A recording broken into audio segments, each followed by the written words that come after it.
Roth accounts offer big tax benefits, but timing and strategy are everything. We'll cover when to use Roth, how market drops could create smart conversion opportunities, and why the mega backdoor Roth might be worth a look. All coming up today on Retire Smarter.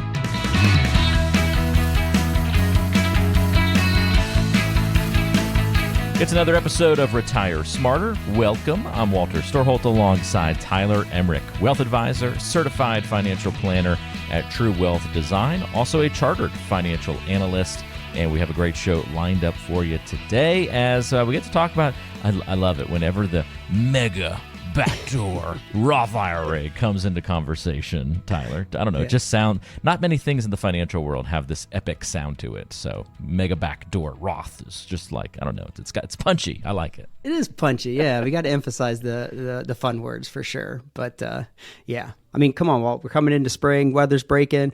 Up here in Northeast Ohio, the Cavs are in the playoffs and ranked number 1. So I don't know. We got some good things to look forward here. We call this momentum. So that's great. And we'll see if now is the time for the mega backdoor Roth or other Roth conversion strategies. So this will all be fun to dive into. Other than that, though, we'll dive in just a second. How's life treating you? You sound like you've got a lot of positivity in your voice with spring rolling around here. Oh, heck yeah. Hey, Northeast Ohio, man, we got to take advantage of it when we can. So yeah, we're in a pretty good mood coming into spring. Not looking forward to, all the yard work ahead. Although last weekend I got out and was able to do quite a bit. So I got a good jump start. At least I feel like I did. It's good to get outside and enjoy the weather. Any big summer plans for you and the girls? Yeah, no, nothing too exciting. So, we'll see how things shake out and what ends up happening. But, we came off the holiday weekend, so we got enough candy from Easter to last us into summer. So I guess that priority number 1 got met. But other than that, nothing too exciting. How about you, Walt? Nice. Not enough to get you all the way to October? It seems like you need enough Halloween candy to get you to Easter and then enough Easter candy to get you to Halloween. Yeah, that's right. Now we're busting at the ears with the chocolate that's in the house for sure. Nice.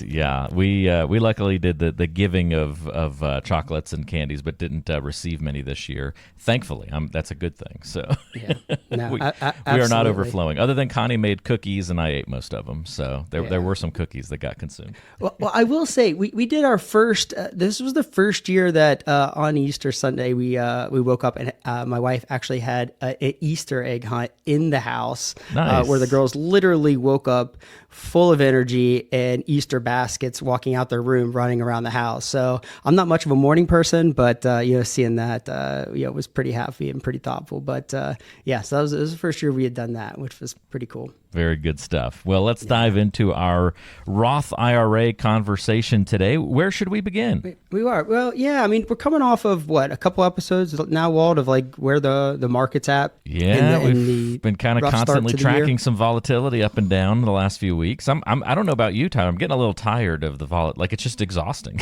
Are we up or are we down today?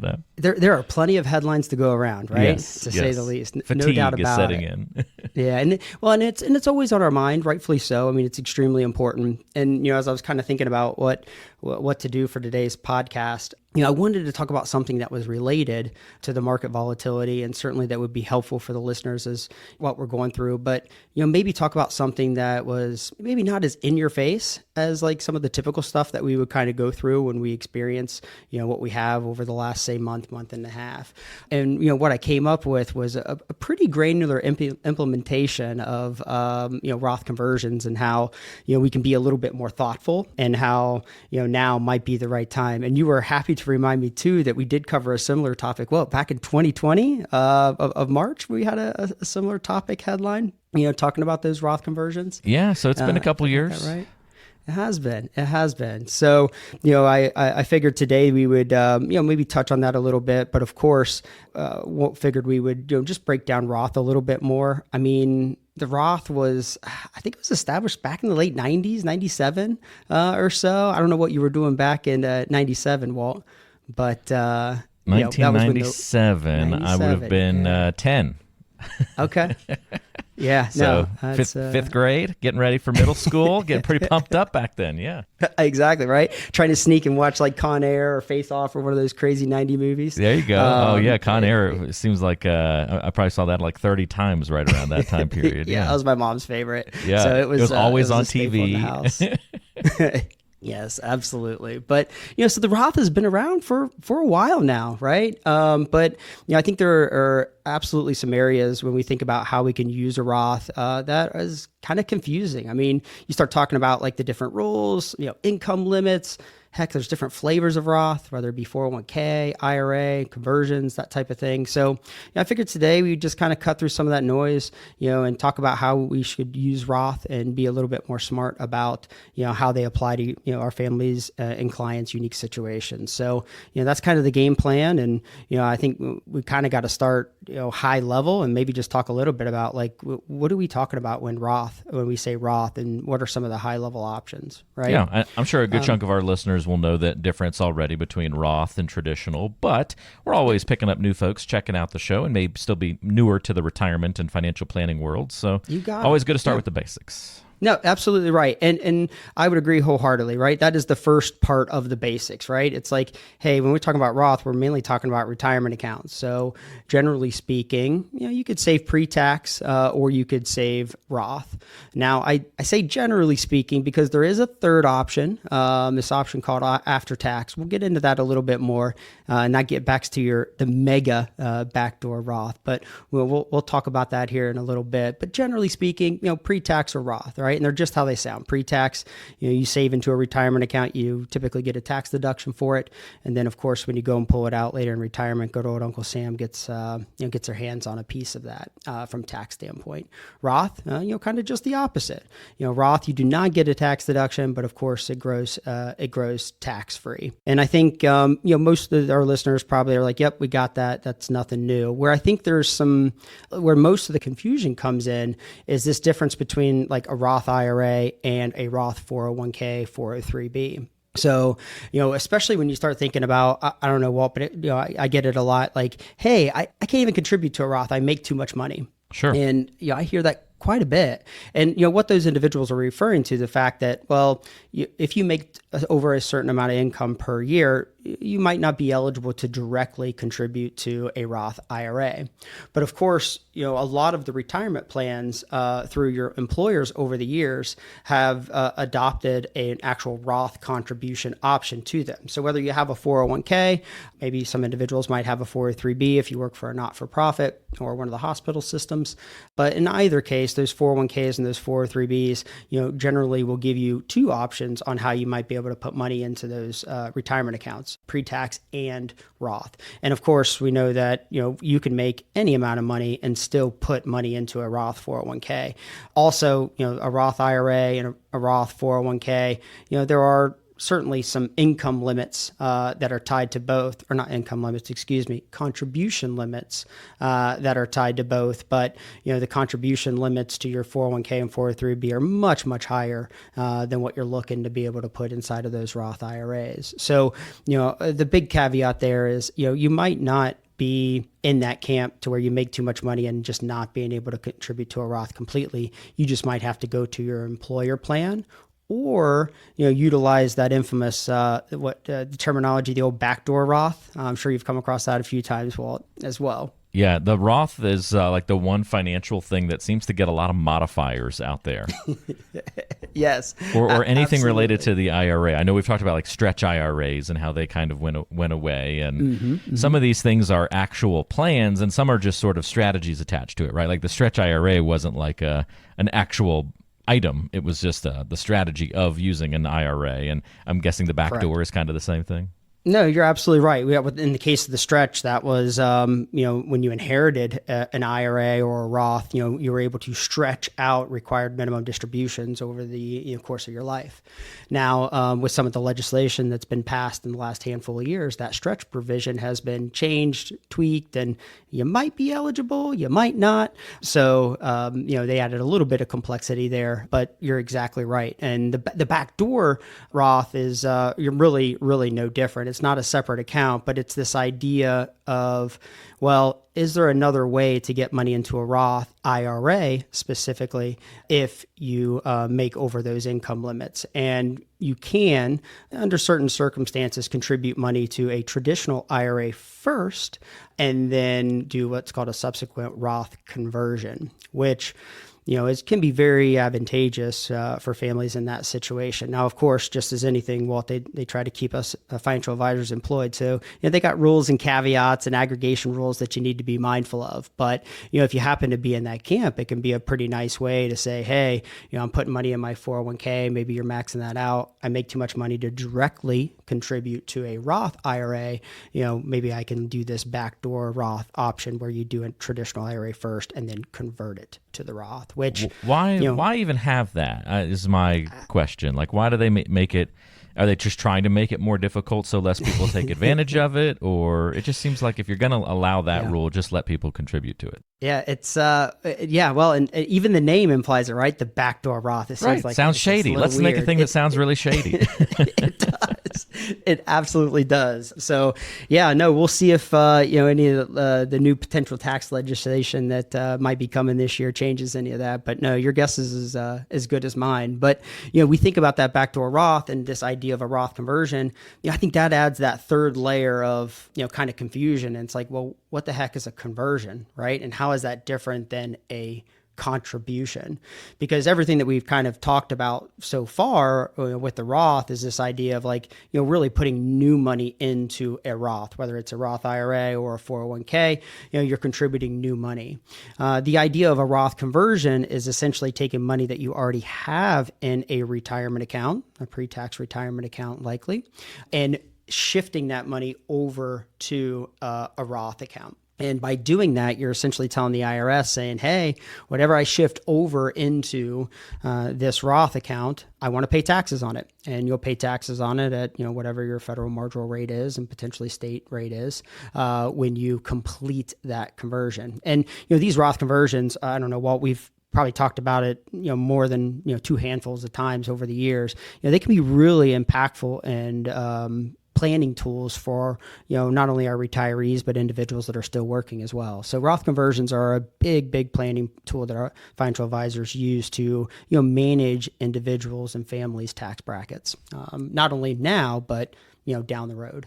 This seems like I'm kind of starting to see some of these possibilities bubble up a little bit here as you go further down the line of the details of these conversions, and I'm starting to see where these stars align, perhaps in in a down market or in markets that might be volatile. I think I'm seeing where you're going with this. No, you got it. So I think that's a nice little segue. So we've kind of set the stage for, all right, what are we talking about when we say Roth, right? Are we talking about an IRA or a employer retirement plan?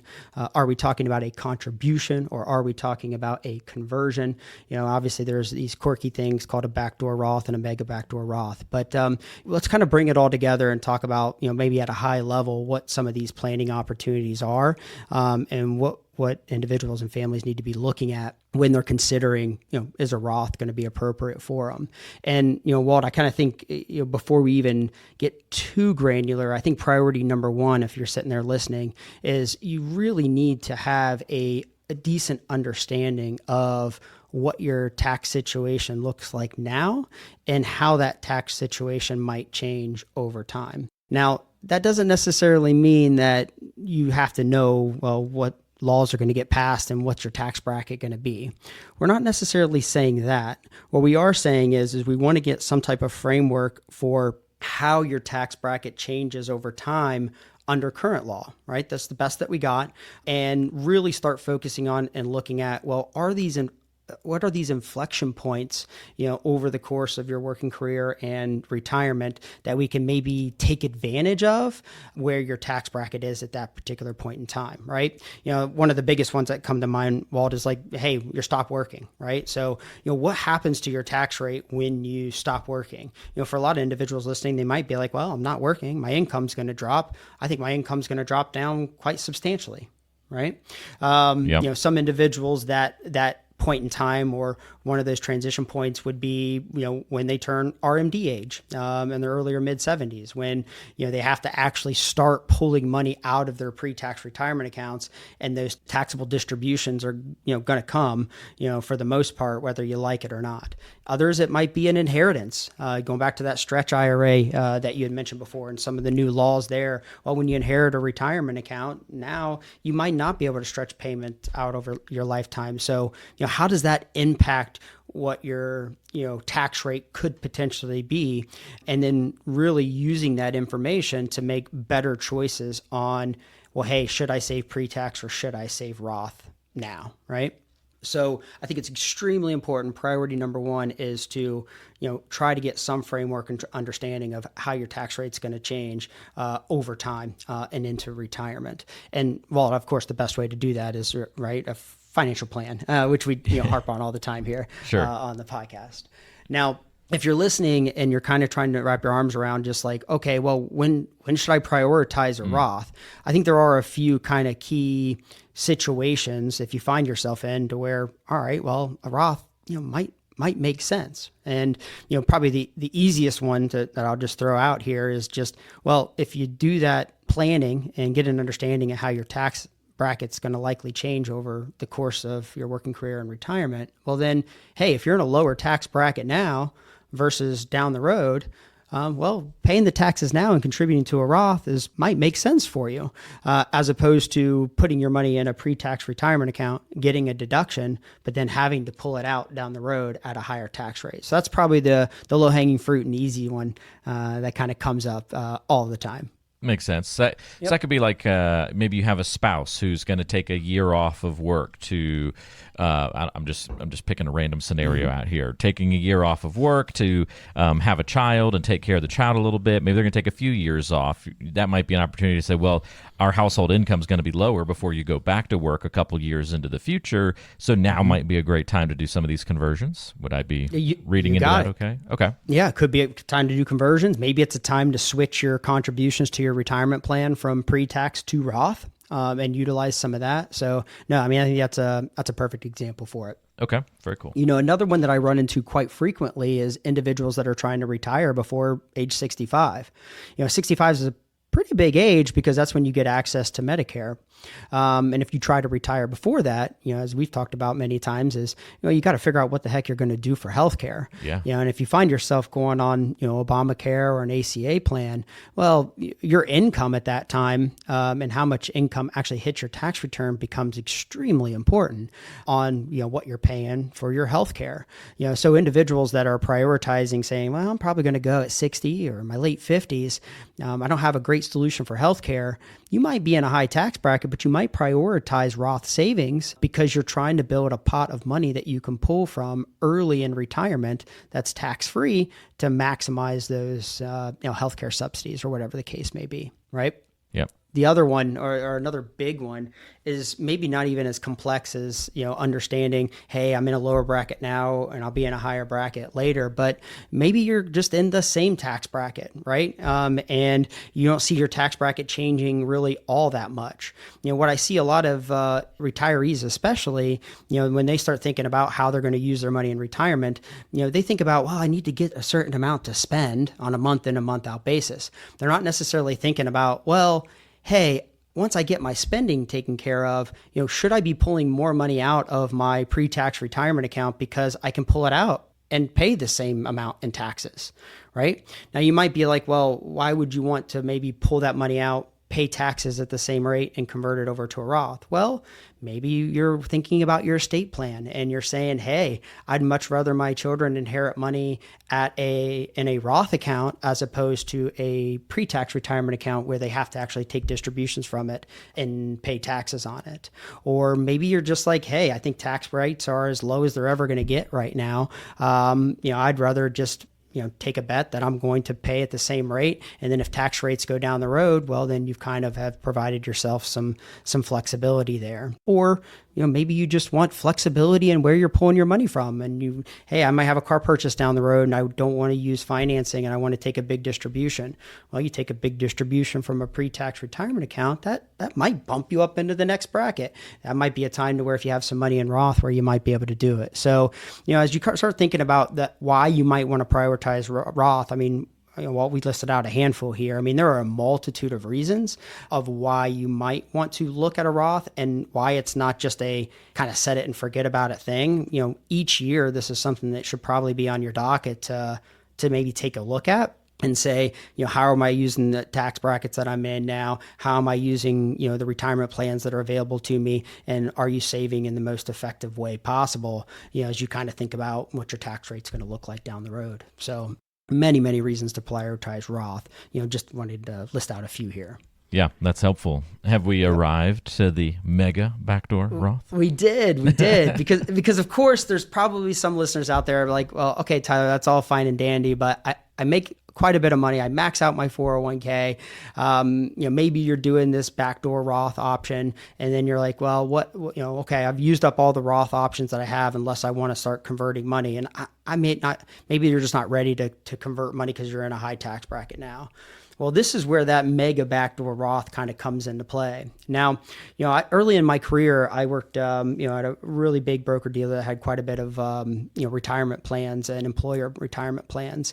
And, when I first started there, this idea of pre-tax and Roth contributions, really, I'd say Roth contributions wasn't on every plan. Most employers really just gave you the ability to contribute pre-tax to your retirement plan through them. Of course, Roth contributions started to become more and more popular over the years, and now most plans have that Roth contribution. Now, when we found what we called at the time really a golden plan, was some of these retirement plans actually allowed individuals to do what's called an after-tax contribution to their retirement plan. Almost 20 years ago now, those after-tax contributions, when you found something like that was written into those plan documents, that was like finding gold, especially for individuals that could take advantage and we're already maxing out their contributions to their retirement plan. Because what this after-tax contribution allowed individuals to do is to contribute more than the max pre-tax or Roth contribution to their plan and actually put it in to the retirement plan, what's called after tax. Now, after tax essentially means that it goes into your retirement plan, but you do not get a tax deduction for it. Kind of sounds like Roth a little bit, doesn't it? It does, yeah. You don't get a tax deduction when you do Roth. But the key difference is that after tax money, any earnings that you had, those earnings would actually still be taxable to you. Whereas in a Roth, of course, right, Roth earnings are all tax-free. That's the biggest benefit there.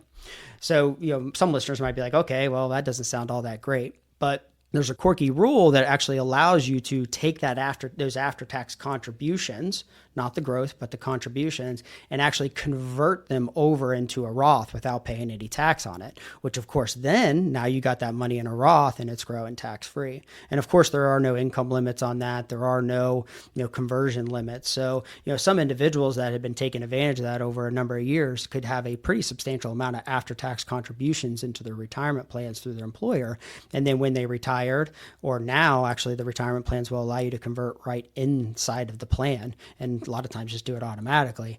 It was a big, big incentive and a big advantage for those individuals that were looking for another place to save and, wanted to try to get as much money as they could eventually into a Roth. And thus, I don't know how many years ago they started calling it a mega backdoor Roth, but the mega backdoor Roth was born, Walt. And now we get to talk about how cool mega backdoor Roths are and using the after tax. But certainly I think that's a big advantage as you start thinking about just Roth and how you could potentially get Roth in there that, maybe is a little bit less well known, but certainly has gotten quite a bit of press over the last two handfuls of years or so. All great high-level information, starting to get into some details, but I know that you are itching to get even further into the under the hood and into the weeds a little bit here. So right. Yeah, well, we're finally getting to my whole premise of how I started talking about Roths and why I wanted to do a podcast on Roths. This right? is the moment. This is where we retire smarter. So this is where you take it to that next level. Yeah, it only took me 3/4 of the podcast, but I finally got here. And as with most things, Walt, right, the devil's in the details. Like,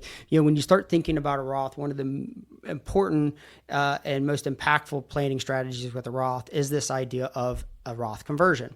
Now, again, real quickly, I know we covered it before, but that's just taking money that's in pre-tax retirement accounts and actually moving it over into a Roth. So there are no income limits. There are no limit on how much of a conversion you can do. It's purely up to you and your financial advisor and CPA to determine, well, how much of a Roth conversion is great. Now, in most years, what happens is those Roth conversions are typically completed at the end of the year, which I think sort of makes sense, right? Yeah. Sometimes you might not know what your complete tax situation looks like, or you might not know what income might be coming your way over the course of the year. So you want to make sure that most of that has come in, before you start taking your income up with a Roth conversion. Now, the TCJA, right, that Tax Cuts and Jobs Act, that's the last tax legislation that was passed. That's actually what's sunsetting at the end of this year and changing. In that, essentially eliminated this idea of recharacterizing a Roth conversion. So prior to this, tax legislation, we actually used to do it the opposite. We actually used to convert money into a Roth early in the year, because at the end of the year, you could actually say, oops, I didn't want to do that. I want to take that back. I want to lower the amount that I converted. And the IRS would actually allow you to do that. And they called it a recharacterization. With the passing of the TCJA, that kind of changed things. And that's what kind of, pushed us to do these conversions later on in the year. But the advantages of doing the conversion early in the year are pretty clear in my mind, right? Because if you think about it, in most years, the market does go up. That's why we invest in stocks. Not every year, but certainly, the numbers are in your favor. And the Roth has investments that actually grow tax-free inside of them, right? So, Walt, the earlier you do it in the year, the more opportunity that you have to have the numbers in your favor for that money inside the Roth to grow, and that growth would be tax-free. As opposed to waiting toward the end of the year, well, those investments obviously were growing potentially, and they grew in a pre-tax retirement account, and good old Uncle Sam's going to get his hands on that growth. So there's a pretty clear advantage to doing that Roth conversion earlier on in the year, but there is some risk now because, of course, you cannot recharacterize that Roth conversion. So, once it's converted, you're stuck. So it could work against your favor too, right? You convert money into a Roth, and if that money loses over the course of that year, well, you paid taxes on the higher converted amount, not that what's inside your Roth at the end of the year. So you kind of get a little bit of a double whammy there. But you kind of look at what we've experienced here to start out the year. I think the S&P 500 is down, around 10% or so as we're kind of recording this.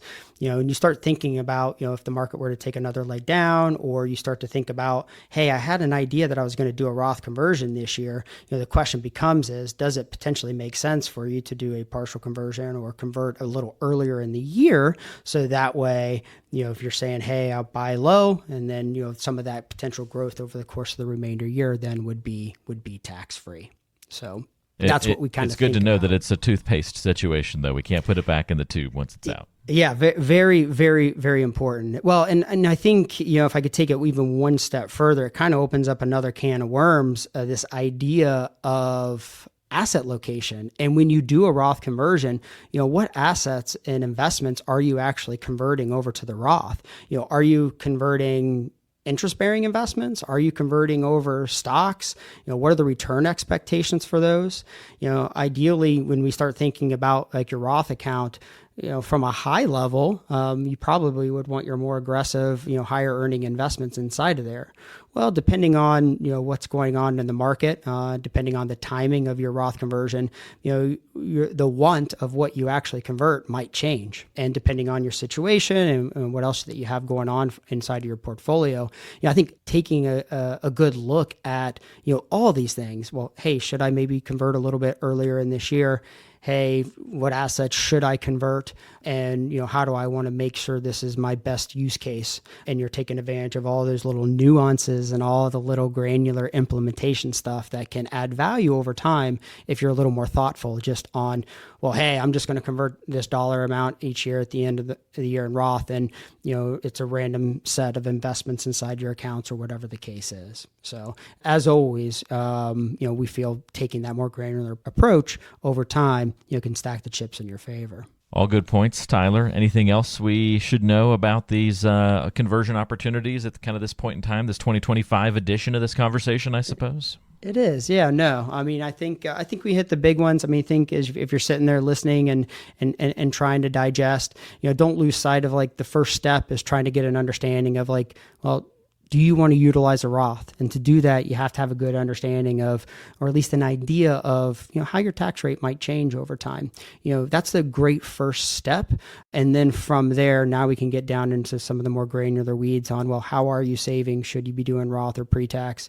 Maybe should we be looking at these conversions? And if so, and if conversions on the plate, well, how do we, be thoughtful with the implementation on that? All good points, Tyler. I can see, though, where you can make some wrong turns here if you aren't making these decisions with the endpoint in mind, with a great plan in place. So it's a good time to remind folks, if you are kind of going through this situation right now, considering Roth conversions, IRAs, your various contribution levels, and trying to figure out that right mix, how to make the most tax advantage decisions. Do that. Don't do that in a vacuum. Do that with the rest of your plan in mind. And you can get a plan in place by talking a little bit more in depth with the team at True Wealth Design. It's really easy to get in touch with Tyler and Kevin and the rest of the folks at True Wealth Design. All you have to do is go to the website, truewealthdesign.com. We've got it linked in the description of today's show. Click Let's Talk on the website, and you can schedule your 20-minute discovery meeting with an experienced advisor on the team. It's that easy to see if you're a good fit to work with one another, what needles might be able to be moved and adjusted, what levers can be pulled to improve your financial situation and get you better prepared for retirement and other financial future items. All you have to do is go to truewealthdesign.com and click the Let's Talk button to schedule your visit. You can also call 855-TWD-PLAN, and that'll put you in touch as well. Well, Tyler, I'm glad that spring is here for you, and so much positivity and momentum going in the right direction, and I can't wait to see what you have on the agenda for us next time to talk about. Yeah, look forward to it. All right, have a great rest of your week, and thanks for joining us, everybody. We'll see you next time right back here on Retire Smarter with the team at True Wealth Design.